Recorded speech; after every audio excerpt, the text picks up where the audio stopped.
Vedo Leonardo Antonio nel fondo. Grazie. Venite un attimo qua, Leonardo Antonio, dai, venite un attimo sul palco. Come, non vuoi venire? C'è la camicia fuori dai pantaloni.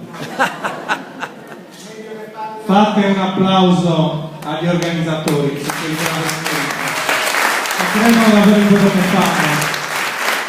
Manuela Roberto. Manuela qua. Grazie a Manuela Mameli. Allora, Ho fatto il mestiere a Giacomo. no, è un po' come raggiungere l'apoteosi quando lasciamo il palco a questi due ragazzi, però veramente un caldo applauso lo rivolgerei di nuovo anche a Manuela Mameli. Avete notato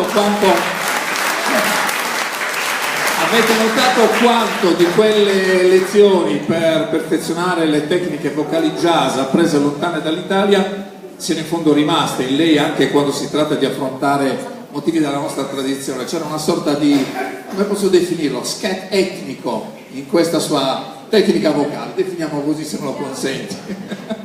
Grazie di cuore a Tanta Folk, Pani Maso, Andrea Pisio e ancora Manuela Mameli.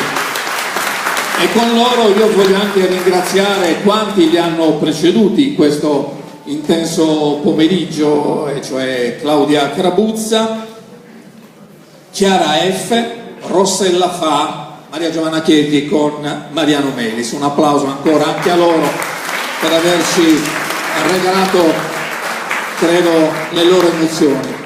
Allora, non finisce qui perché chiudiamo in qualche modo con il sorriso e la spensieratezza. Io mi ritiro di buon ordine perché non è il caso che continui a restare qui. Voglio però intanto ringraziarvi per l'affetto con cui ci avete seguito in questa giornata